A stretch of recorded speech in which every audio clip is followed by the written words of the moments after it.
Hello दोस्तों, आपका स्वागत है आपके यूट्यूब चैनल सनशाइन एकेडमी पे। तो आज हम हल करने वाले हैं विगत वर्ष 2026 के फरवरी में जो एग्ज़ाम हुआ था सीटेट का, उसके बाल विकास व शिक्षा शास्त्र के 30 क्वेश्चन सवालों को हम हल करने वाले हैं। तो जो हमारे चैनल पे नए हैं वो हमारे चैनल को सब्सक्राइब करें, बेल आइकन को दबा लें और हमारे वीडियो को शेयर करना ना भूलें और कमेंट करें और लाइक करना ना भूलें।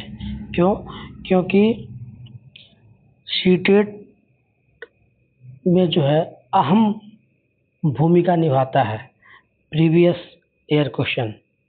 जो पीछे सीटेट में क्वेश्चन पूछे गए, सवाल पूछे गए हैं, उसको तकरीबन 5 साल तक के प्रीवियस ईयर को अच्छे से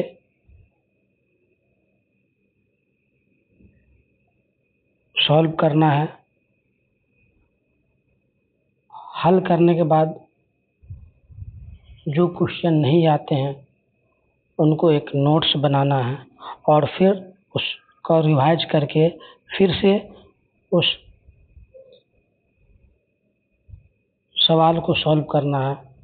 तो उसमें क्या होगा कि आपकी प्रैक्टिस हो जाएगी और आपका जो टाइमिंग मैनेजमेंट है वो भी हो जाएगा। इसलिए सीटेट पास करने का एक ही मूल मंत्र है कि प्रीवियस ईयर करना ज़रूरी है। अगर प्रीवियस ईयर क्वेश्चन सवालों को हल नहीं करेंगे तो आपको पता नहीं चलेगा कि क्वेश्चन किस लेवल का आता है और क्वेश्चन ज़्यादातर कहाँ से बनते हैं। तो चलिए, इसलिए आप लोग अच्छे से तैयारी कीजिए और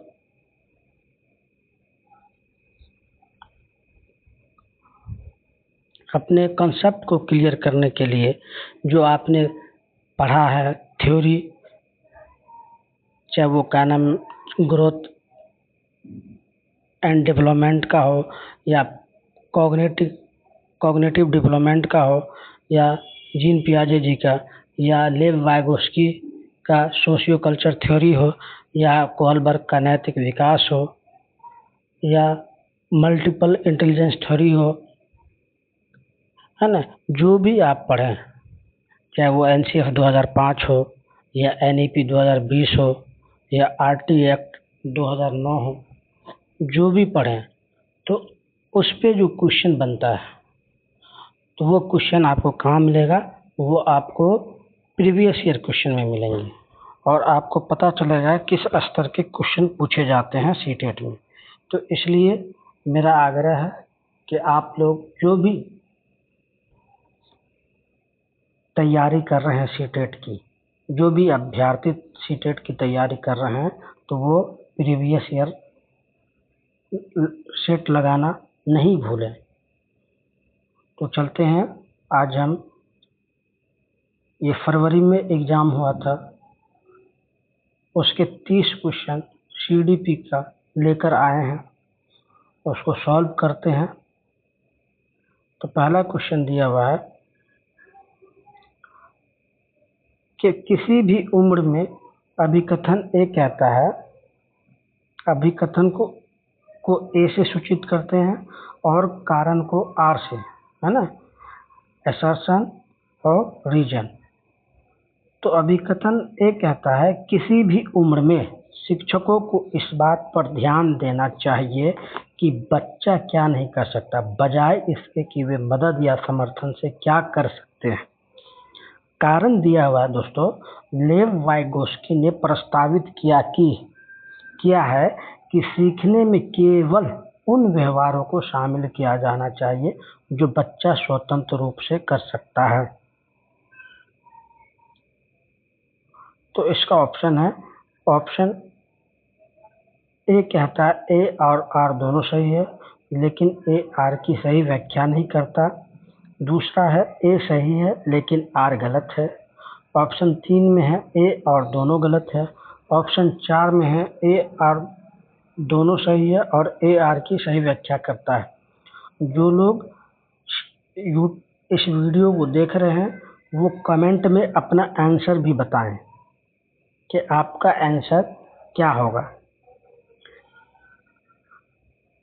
तो इसका आंसर होगा ए और दोनों गलत हैं।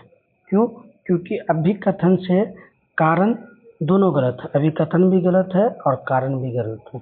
तो हमारा ऑप्शन नंबर 3 सही होगा। बढ़ते हैं अगले सवाल की तरफ। अगला सवाल कहता है कि प्रतिभाशाली बच्चों के बारे में निम्नलिखित में से कौन सा कथन सही है। जो गिफ्टेड चिल्ड्रेन होते हैं उसके बारे में क्या सही होगा। तो पहला ऑप्शन कहता है प्रतिभाशाली बच्चों में बेहतर शैक्षणिक, सामाजिक और भावनात्मक कौशल होते हैं। ऑप्शन 2 में कहता है प्रतिभाशाली बच्चे शिक्षा के सभी क्षेत्रों के साथ साथ अतिरिक्त पाठ्यक्रम गतिविधियों में भी उत्कृष्ट प्रदर्शन करते हैं। ऑप्शन 3 में है प्रतिभाशाली बच्चों में ज्ञान के विशिष्ट क्षेत्र में उच्च स्तर की मानसिक क्षमता होती है। ऑप्शन 4 कहता है प्रतिभाशाली बच्चे दी गई समस्याओं के लिए नए और मूल समाधान लेकर आते हैं। तो जो गिफ्टेड चिल्ड्रन होते हैं उसमें क्या होता है, उसमें ज्ञान के विशिष्ट क्षेत्र में उच्च स्तर की क्षमता होती है ना। बौद्धिक क्षमता जो होती है उसका जो है गिफ्टेड चिल्ड्रन का आईक्यू लेवल ज़्यादा होता है ना। तो इसका ऑप्शन होगा ऑप्शन नंबर 3। इसका करेक्ट ऑप्शन होगा ऑप्शन नंबर 3। बढ़ते हैं अगले सवाल की तरफ। तो अपना आंसर कमेंट में देना ना भूलें, अपना आंसर भी दीजिए। तो तीसरा क्वेश्चन है कि कोहलबर्ग के नैतिक तर्क के किस स्तर पर, जो कोहलबर्ग ने नैतिक तर्क दिया था उसे किस स्तर पर बच्चे आमतौर पर दूसरों व समाज द्वारा निर्धारित नियमों को पूरी तरह से नहीं समझते हैं, है ना।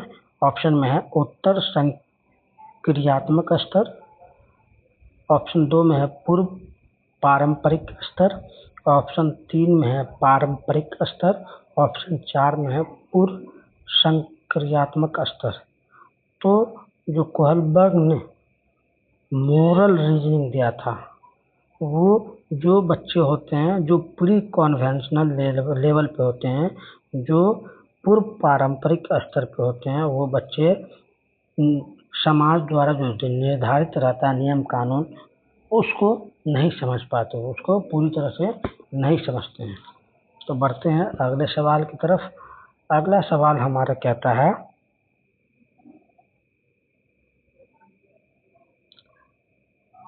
कि आकलन के उद्देश्य क्या होना चाहिए। जो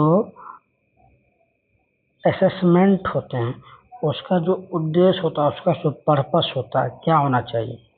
तो ऑप्शन ए में है कि विद्यार्थियों की प्रतिक्रियाओं का विश्लेषण यह पता लगाने के लिए कि वे क्या जानते हैं और समझते हैं।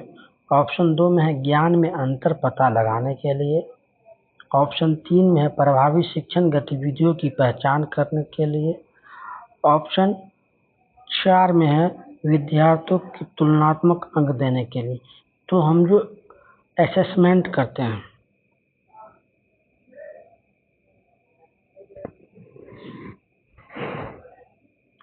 जो हम लोग आकलन करते हैं,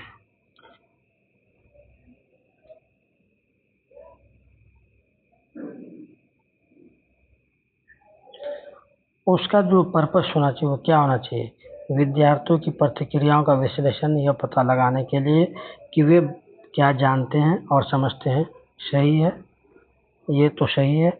ज्ञान में अंतर पता लगाने के लिए, ये भी सही है। प्रभावी शिक्षण गतिविधियों की पहचान करने में, ये भी सही है। विद्यार्थियों को तुलना, ये नहीं, कंपेयर नहीं करना है, तुलना नहीं करनी। हम तुलना के लिए असेसमेंट नहीं करते हैं, हम पता लगाते हैं कि बच्चों में क्या कमी है ना। उसके क्या नाम है जो इफेक्टिव लर्निंग होती है उसके बारे में पता लगाते हैं। बच्चों को जो प्रतिक्रिया देता है उसके बारे में पता लगाना है। तो हमारा ऑप्शन नंबर 3 सही होगा। ऑप्शन नंबर 3 सही होंगे, 1, 2 और 3। हमारा ऑप्शन नंबर 3 सही होंगे। बढ़ते हैं अगले सवाल की तरफ। अगला सवाल है, अकॉर्डिंग टू लेव Vygotsky theory what is meant by the term scaffolding. यानी कि लेव वाइगोस्की के सिद्धांत के अनुसार आलंबन स्कैफोल्डिंग शब्द का तात्पर्य क्या है।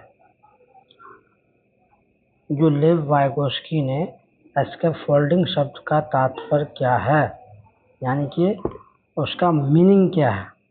तो ऑप्शन ए में है, एक संसाधन सामग्री जो अवधारणाओं को बेहतर ढंग से याद रखने में सहायता करती है। एक ऐसा मापन उपकरण जिसका उपयोग विद्यार्थी के संज्ञानात्मक विकास के आकलन करने के लिए किया जाता है। ऑप्शन 3, यह एक लाक्षणिक शब्द है जिसका अर्थ है जब विद्यार्थियों को स्वयं सीखने के लिए छोड़ दिया जाए। ऑप्शन 4 है, एक ऐसी रणनीति जिसमें अधिक जानकर व्यक्ति कम जानकर व्यक्ति को कोई नया कौशल या अवधारणा सीखने में सहायता और मार्गदर्शन प्रदान करता है। स्कैफोल्डिंग का मतलब हुआ कि सहायता करना, है ना, क्या करना, सहायता करना। जो आपसे ज़्यादा जान रहे हैं उसकी सहायता, यानी कि मोर नॉलेजेबल पर्सन, जो आपसे ज़्यादा जानता हो उसका क्या होना, उसका स्कैफोल्डिंग लेना चाहिए, उसका सहायता लेना चाहिए। ये वाइगोस्की जी ने अपनी सोशियो कल्चर थ्योरी में दिया था। तो ये ऑप्शन नंबर हमारा क्या सही होगा, ऑप्शन नंबर 4। अगला प्रश्न कहता है, निम्नलिखित में से कौन से कारक प्रारंभिक बाल अवस्था के दौरान वृद्धि और विकास में योगदान देते हैं। वो क्या फैक्टर है जो ग्रोथ और डेवलपमेंट में कंट्रीब्यूट करते हैं। तो ऑप्शन पहला है सांस्कृतिक प्रथाएं, ऑप्शन 2 में है पोषण, ऑप्शन 3 में है खेल के अवसर, ऑप्शन 4 कहता है शिक्षा की गुणवत्ता। तो इसमें से कौन कौन से सही हैं उसको हमें चूज करने हैं। तो सांस्कृतिक प्रथाएं सही है, ये भी सही है, न्यूट्रिशन ये भी सही है, पोषण, खेल के अवसर भी देते हैं, शिक्षा की गुणवत्ता भी देखना चाहिए। यानी कि ये चारों चीज़ जो है बहुत ज़रूरी है। तो ऑप्शन नंबर 1, ऑप्शन नंबर हमारा 1 सही होगा। क्यों? क्योंकि जब बच्चे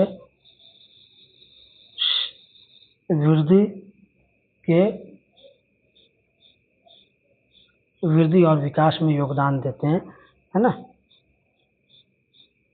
बढ़ते हैं अगले प्रश्न की तरफ। अगला प्रश्न कहता है, बच्चे डैश प्रदर्शित करते हैं जब वे जानवरों की पहचान करने के लिए अपनी मानसिक संरचना जो स्कीमा होती है,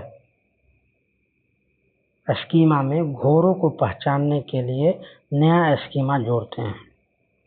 यानी कि जो नया स्कीमा जोड़ते हैं वो क्या है, बच्चे, है ना, child demonstrate when they add the new schema for recognizing horses to their other system for identifying animals। यानी कि बच्चे जब पुराने ज्ञान में नए ज्ञान को जोड़ता है, यानी कि अपने ओल्ड नॉलेज में नए नॉलेज को जोड़ता है, तो उसे क्या बोलते हैं, एकोमोडेशन, यानी कि समायोजन बोलते हैं। तो बच्चे समायोजन प्रदर्शित करते हैं जब वे जानवरों की पहचान करने के लिए अपनी मानसिक संरचना में घोरों को पहचानने के लिए नया स्कीमा जोड़ते हैं, है ना। ऑप्शन नंबर हमारा क्या सही होगा, ऑप्शन नंबर 2 समायोजन। क्या सही होगा, ऑप्शन नंबर 2 समायोजन। बढ़ते हैं अगले सवाल की तरफ। अगला सवाल है लेव वाइगोस्की के सिद्धांत की आलोचना। जो लेव वाइगोस्की ने सोशियो कल्चर थ्योरी दिया था, उसको जो क्रिटिसाइज किसके लिए किया गया था? तो लेव वाइगोस्की के सिद्धांत की जो आलोचना हुई थी, बढ़ते हैं इसका ऑप्शन की तरफ। ऑप्शन कहता है अधिगम के लिए अभिप्रेरणा को विकसित करने में भावात्मक कारकों की प्रमुखता पर विचार करने के लिए की गई। सामाजिक सांस्कृतिक कारकों की कीमत पर विकास की प्रक्रिया में जैविक प्रभावों पर जोर देने के लिए की गई है। तीसरा ऑप्शन है अधिगम की प्रक्रिया में शिक्षकों की बजाय विद्यार्थियों को महत्व देने के लिए की गई है। ऑप्शन 4 कहता है अधिगम की प्रक्रिया में आनुवंशिकता और जीव विज्ञान की भूमिका को अनदेखा करने के लिए दी गई है। जी हाँ, क्यों? क्योंकि वहाँ उन्होंने अपने जो थ्योरी दिए थे उनमें हेरिडिटी और बायोलॉजी की कोई उन्होंने अनदेखा कर दिया था, है ना। यही हमारा ऑप्शन सही होगा, ऑप्शन नंबर 4, इसी की आलोचना की गई थी। बढ़ते हैं अगले सवाल की तरफ। अगला सवाल कहता है शरीर और मस्तिष्क की वृद्धि, संवेदी क्षमताएं और गति कौशल किसके हिस्से में है? यानी कि growth of the body and brain, sensory capabilities and motor skills are a part of किसका है?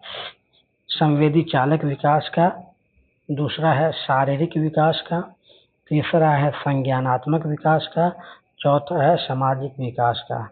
तो ये जो हमारे बॉडी और ब्रेन जो संवेदी क्षमताएं और गति कौशल किसके हिस्से हैं? तो ये हमारे शारीरिक विकास के हिस्से। किसके हिस्से हैं? तो ये शारीरिक विकास के हिस्से हैं। ऑप्शन नंबर 2 हमारा सही होगा। बढ़ते हैं अगले सवाल की तरफ। अगला सवाल है हमारा समस्या यानी कि the process of problem solving are hindered by. Hindered का मतलब होता है बाधित होना, यानी कि समस्या समाधान की प्रक्रिया किससे बाधित होती है? ऑप्शन ए में है कलन विधि के उपयोग से, ऑप्शन 2 में है अन्वेषण से, अन्वेषण का मतलब है खोजबीन करना, या प्रक्रियात्मक स्थिरता से, या सादृश्य सोच से। जो बाधित होता है प्रॉब्लम सॉल्विंग मेथड वो होता है फंक्शनल फिक्स्डनेस, यानी कि प्रक्रियात्मक स्थिरता से। किससे? फंक्शनल फिक्स्डनेस से, यानी कि प्रक्रियात्मक स्थिरता से हमारा क्या बाधित होता है? हमारा समस्या समाधान बाधित होता है। बढ़ते हैं अगले सवाल की तरफ। अगला सवाल कहता है कि नीचे दो कथन दिए गए हैं, जिनमें एक कथन को अभिकथन और दूसरे को रीजन यानी कि कारण कहते हैं। इसी का चुनाव करना। अभिकथन एक कहता है स्व-विनियमन और आवेग नियंत्रण विद्यालयी पाठ्यक्रम का एक महत्वपूर्ण घटक होना चाहिए, यानी कि self regulation and impulse control should be a vital component of school curriculum. Reason कहता है इसका कि सामाजिक भावनात्मक कौशल विद्यार्थियों को अपने स्वयं के सीखने की विनियमित मदद करने में मदद करते हैं, यानी कि जो सामाजिक होता है या वो भावनात्मक या इमोशनल जो स्किल्स जो होते हैं वो विद्यार्थियों क्या स्वयं सीखने के लिए क्या करते हैं? विनियमित करने में मदद करते हैं। क्या करते हैं? मदद करते हैं। तो ये यानी कि ये भी सही है, ये भी सही है और रीजन भी सही। लेकिन क्या है, रीजन जो है सामाजिक भावनात्मक कौशल के बारे में दिया गया है, तो ये जो है आज की सही व्याख्या क्या करता है? ये जो है आज की सही व्याख्या करता है। क्योंकि ये भी जो है स्टूडेंट्स के बारे में ही कहा गया है अभिकथन, और कारण भी स्टूडेंट्स के बारे में ही कहा गया है। तो हमारा ऑप्शन नंबर ए सही होगा, हमारा ऑप्शन नंबर ए सही होगा। बढ़ते हैं अगले सवाल की तरफ। अगला सवाल कहता है कि which of the following age group corresponds to middle childhood, यानी कि निम्नलिखित में से कौन सा आयु समूह मध्य बाल अवस्था के अंतर्गत आते हैं। जो मिडिल एज में रहते हैं, मिडिल चाइल्डहुड में, वो कौन से बालक आते हैं, कौन से बालक आते हैं? वो हमारे 6 से 11 वर्ष के जो बच्चे होते हैं वो हमारे मिडिल चाइल्डहुड में आते हैं, है ना। बढ़ते हैं अगले सवाल की तरफ। अगला सवाल कहता है, देखिए इस बात को ध्यान रखिएगा कि अभी तक 3 अभिकथन और कारण वाले क्वेश्चन आ चुके हैं। तो अभिकथन और कारण वाले क्वेश्चन को कंसेप्ट के साथ सॉल्व करना है ना, ध्यान रखना है। तो फिर कहता है कि अभिकथन कहता है कि अधिगम के लिए मूल्यांकन सुनिश्चित करने के लिए मानकीकृत परिणाम प्रदर्शन के उपयोग के बजाय विद्यार्थी सीखने का समर्थन करने के लिए प्रतिपुष्टि प्रदान करने के लिए शिक्षक द्वारा किए गए कार्यों को शामिल किया जाना चाहिए।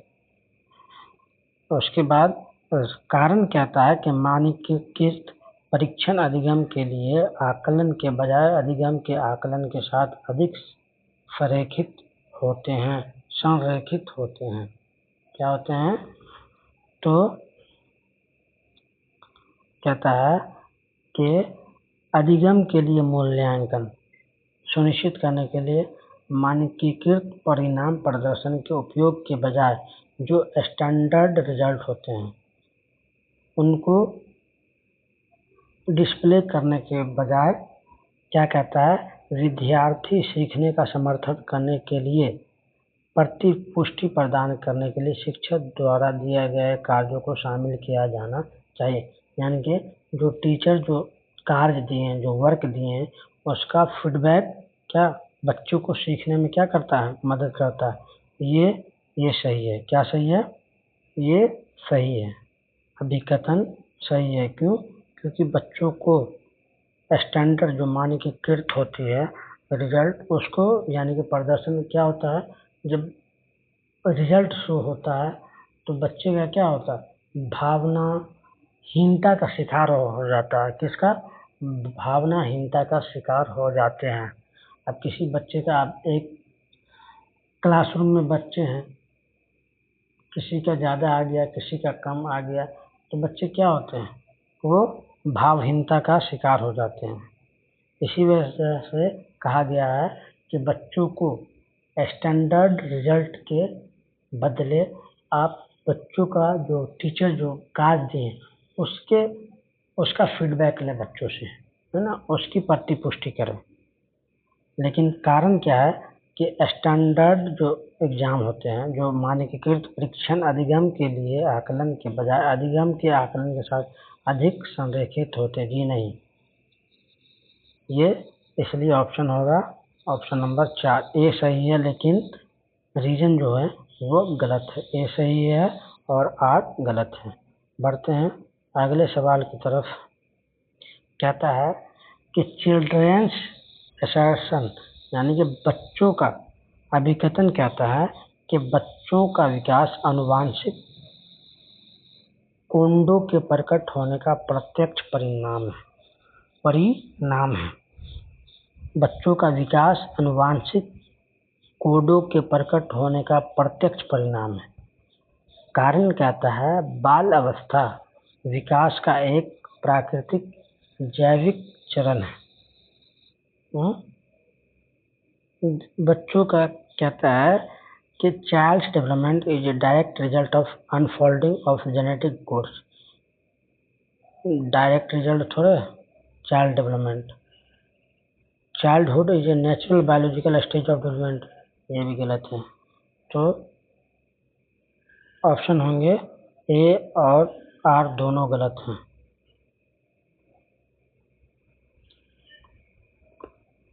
आज के हम अंतिम क्वेश्चन की तरफ आ गए हैं और ये आज का आखिरी सवाल है।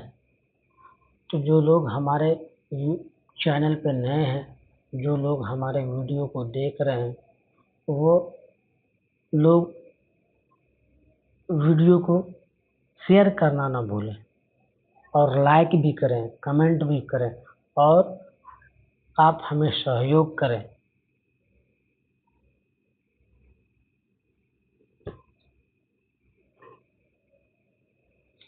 तो देखिए कितना अभिकथन और कारण के क्वेश्चन आ गए हैं, है ना। इसलिए अभिकथन वाले और कारण वाले जो है क्वेश्चन अच्छे से सॉल्व करना है। अभिकथन कहता है कि शिक्षकों को अधिगम को सख्त अनुशासन से नहीं जोड़ना चाहिए क्योंकि बच्चे डर और तनाव के माहौल में प्रभावी ढंग से नहीं सीखते हैं। सही बात है। कारण क्या है? प्रारंभिक बाल्यावस्था भाषा के विकास के लिए एक संवेदनशील अवधि है। क्या है? कहता है कि प्रारंभिक जो बाल अवस्था है वो भाषा विकास के लिए संवेदनशील अवधि है।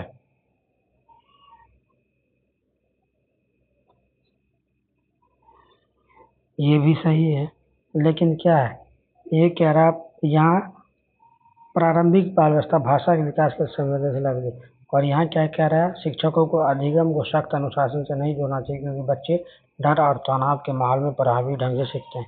तो इसका आंसर होगा ऑप्शन नंबर 3।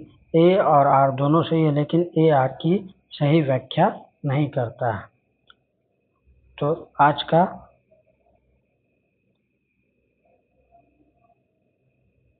क्लास यहीं समाप्त करते हैं। फिर मिलेंगे कल रात के 10:30 बजे। जो भी हमारी वीडियो अपलोड होगी वो 10:30 बजे के बाद होगी, रात के 10:30 बजे के बाद। तो आप लोग जो हमारे चैनल पे नए हैं, जो लोग हमारे वीडियो को देख रहे हैं, वो हमारे वीडियो को शेयर करें, कमेंट करें, लाइक करें और अपना फीडबैक कमेंट में ज़रूर दें।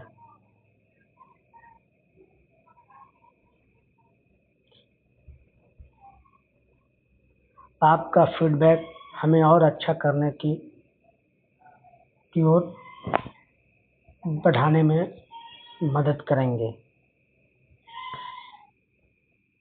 तो आज का क्लास यहीं समाप्त होता है। धन्यवाद। Good night.